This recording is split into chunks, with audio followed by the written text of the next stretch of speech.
Salut les randonneuses, salut les randonneurs et salut les fidèles téléspectateurs. On est déjà essoufflés, hein. On a déjà monté des côtes.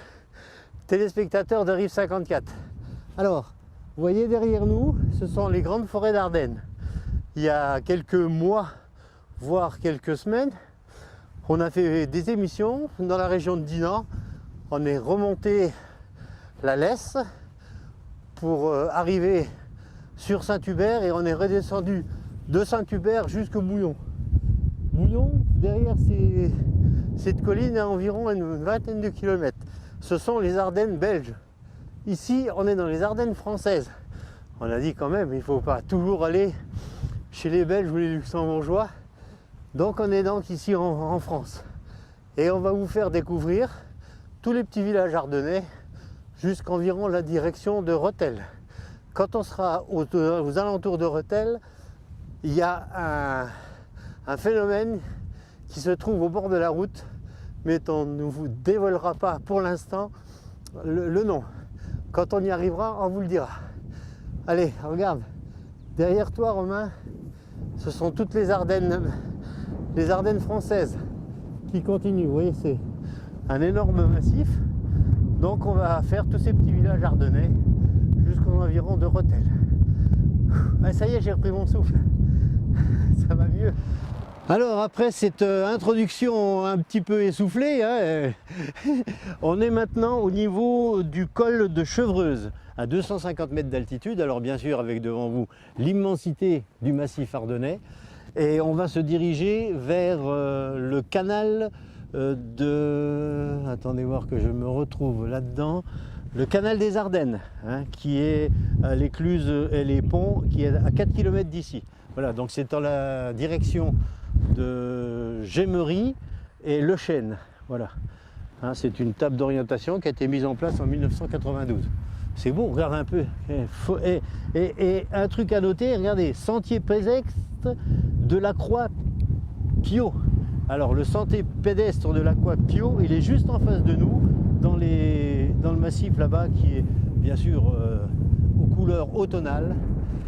Mais eh ben, il fait quand même un peu trop chaud, hein. On va pas faire l'automne, hein. Sur la route de Rethel, on découvre un petit château. Alors c'est un château féodal datant du XVIe siècle et qui a été un point stratégique pendant la Révolution. Parce que là, on est pas loin de la Belgique, bien sûr, et c'était un lieu où passaient les pèlerins pour se rejoindre la Belgique et le Luxembourg. Alors, c'est un des rares châteaux ardennais qui est toujours en état. Hein, il est absolument magnifique. Et donc, voilà, c'est ce qu'on a trouvé sur le bord de la route et c'est intéressant. On est devant une petite chapelle dédié à Saint-Roch et à son chien. Vous voyez, Saint-Roch et son chien. Bon, c'est tout petit, bien sûr, c'est pas trop entretenu, mais enfin, on voit quand même qu'il y a des gens qui viennent. Il y a un prie-dieu devant l'autel.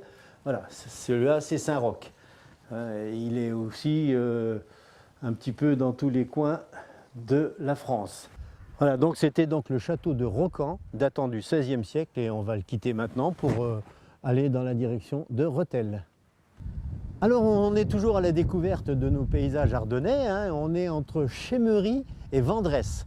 Alors avant d'arriver à Vendresse, écoutez voir, on découvre un canal, c'est le fameux canal des Ardennes, voilà, avec des petites écluses un peu tout le long.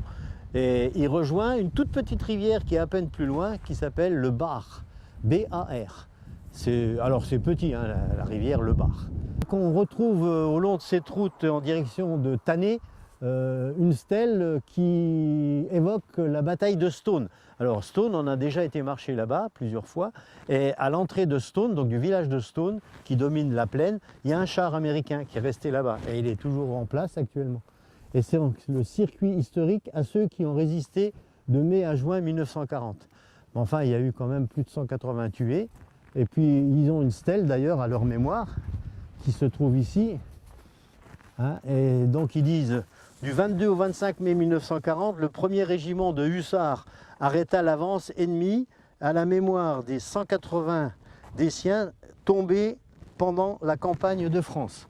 Voilà, hein.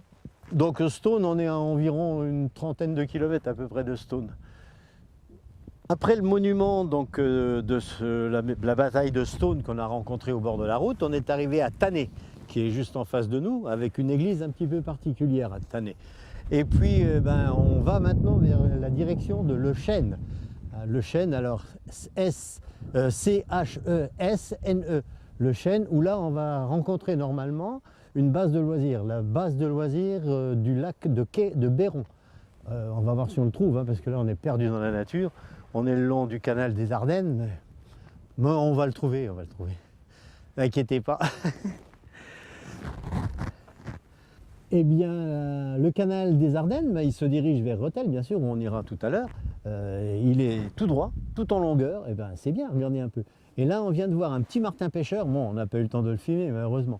Ce qui veut dire que c'était une réserve ornithologique également, tout au bord, entre les bois et puis les berges, hein, c'est des beaux petits endroits.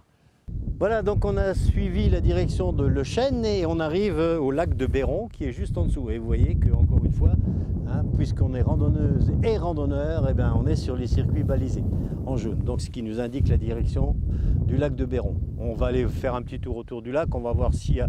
Parce qu'apparemment c'est une base de loisirs, on va voir s'il y a quelques petites choses et puis on continuera sur Rethel. Hein, tu veux bien?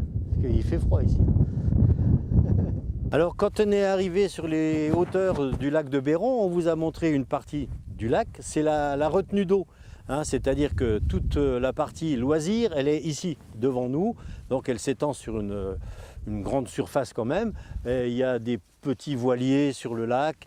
De l'autre côté, vous avez la maison d'accueil de la base de loisirs qui est là-bas au fond. Et puis donc, ça peut être intéressant l'été, hein, parce que c'est un endroit absolument merveilleux, c'est joli hein, quand même par ici. Et puis voilà, donc ce fameux lac de Béron à 4 km de Le Chêne. On vous a fait découvrir donc la base de loisirs du lac de Béron et on est arrivé dans le petit, on va dire la petite ville, hein, parce qu'il y a beaucoup de pharmacies, c'est un gros bourg de Le Chêne. Et donc toujours pareil, hein, ce fameux canal des Ardennes qui se dirige vers où on était tout à l'heure, Tannay, etc. Et puis derrière, une église un petit peu, on va dire, pas commune. Hein, c'est vrai qu'elle est jolie, cette église-là. Voilà. Donc maintenant, on va continuer notre découverte en direction de Rethel. Et pour après arriver sur Rethel et puis vous faire une petite surprise.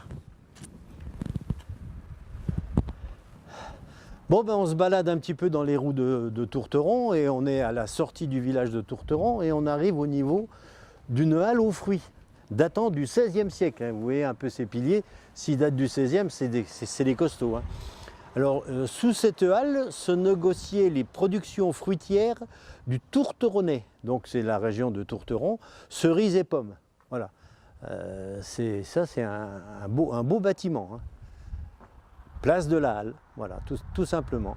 On se souvient donc des villages ardennais belges avec les toits d'ardoise. Et bien écoutez voir, le style ardennais français, il n'a pas beaucoup changé. Hein.